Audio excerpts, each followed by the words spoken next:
tungkol po sa ating buto. Parang sa pagkakaalam ko po ay meron po tayong 33 parts o parti-parti po ng ating buto. Kagaya nga po dun sa yung sa bones lang po, meron po tayong parte sa ating mga buto na yun nga po, 13 po yung pagkakaalam ko doon.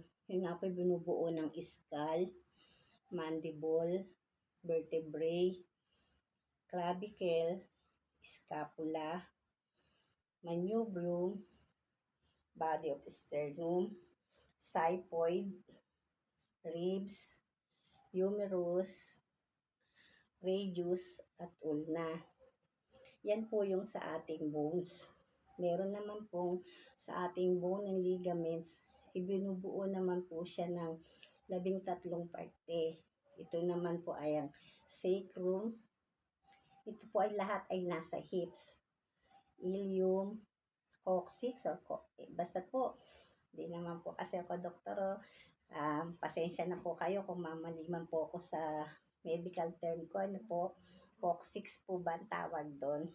Tapos po ay patella, ay humerus, ano ba to? Femur, patella, ano nga ba yung sacrum, ilium, coccyx, femur, patella, tibia, fibula, carpal, metacarpal, phalanges, tarsals, metatarsals, at saka po heels. Yan nga po yun.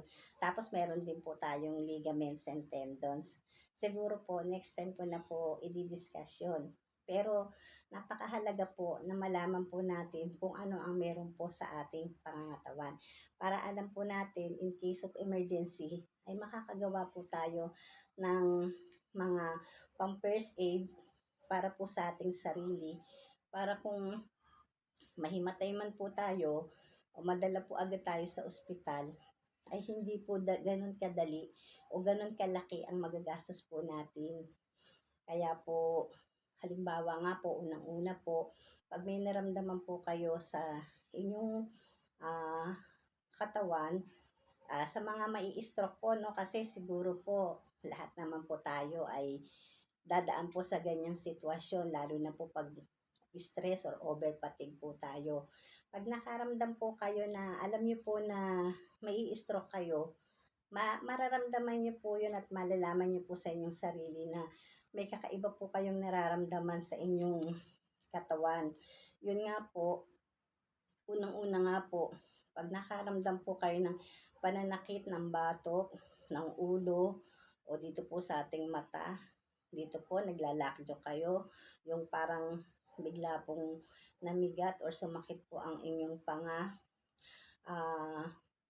maganda pong gawin nyo dyan hanggat kaya nyo pa pong gumalaw kasi may pagkakataon po na pagka may sign po kayo ng stroke ay para po kayo nanghihina, yung pakiramdam na mahihimatay, namimigat or kumikirot po ang ating dibdib, hindi po tayo makahinga. Marami po tayong pwedeng gawin para po masurvive po natin ang ating sarili nang hindi po tayo gumastos ng malaki. Ito pong sinasabi ko sa inyo ay hindi po isang kayabangan. Ito po ay isang mahabang experience po na